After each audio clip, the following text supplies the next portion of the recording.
Ken Semilhuitihuac.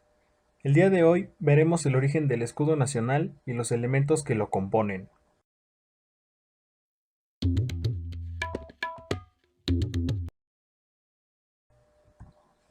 Todos conocemos el actual escudo de México, un águila que se yergue sobre un nopal, sosteniendo una serpiente con su pico y una pata y devorándola. Pero, ¿cuál es el origen de dicha imagen? Es preciso remitirnos al siglo XIV, a la historia de los mexicas. Conocemos un poco de esa época gracias a gente como Alvarado Tezosomoc, un descendiente directo de la nobleza texcocana que conocía los relatos de su pueblo y de Tenochtitlan. Pues bien, en su crónica mexicana, Tezosomoc escribió: "Y en la hora que llegaron con sus balsas de caña y carrizo, hallaron en el sitio la piedra y tunal y al pie de él un hormiguero, y estima encima del tunal una águila comiendo y despedazando una culebra. Y así tomaron el apellido y armas y divisa, el tunal y águila, que es Tenuchca o Tenochtitlan, que hoy se nombra así". Cita textual. Es un relato muy similar a todos los demás. Es posible que Tezosomoc se haya basado en esta imagen del Códice Durán, donde se ve la escena que él está narrando. Aunque la verdad, esta escena carece de algo de validez.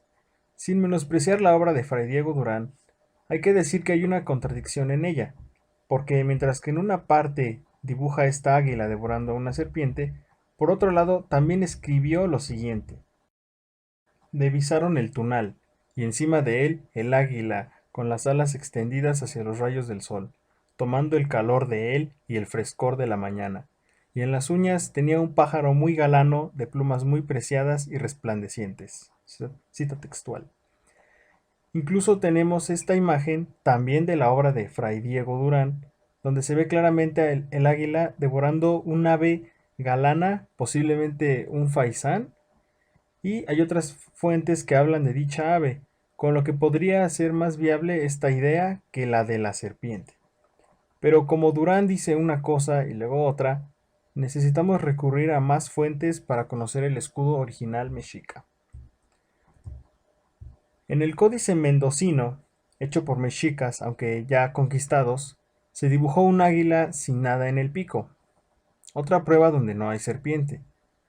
De igual manera tenemos una imagen de un códice prehispánico 100% y vemos un águila posada sobre un cactus con las alas extendidas y no trae nada en el pico.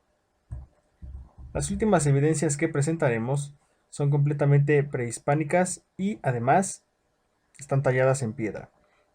El primero es un glifo mexica encontrado en la ciudad de Tolan, Xicocotitlan o Itula.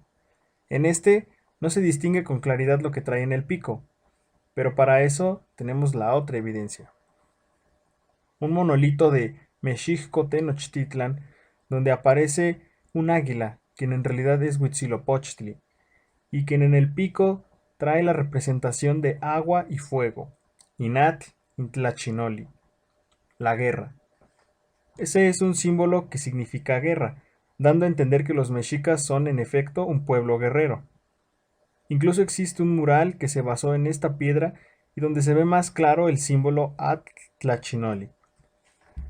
Es muy posible que Durán, Tezosomoc y otros más, al ver este glifo, pensaran que se trataba de una serpiente, por la forma que tiene. Además, seguramente no conocían el símbolo de la guerra. Esto pudo haberse reforzado con la idea católica de que la serpiente es la representación del diablo.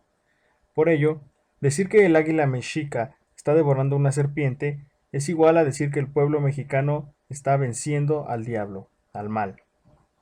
Esta es una posible propaganda religiosa que al final se convertiría en el escudo nacional.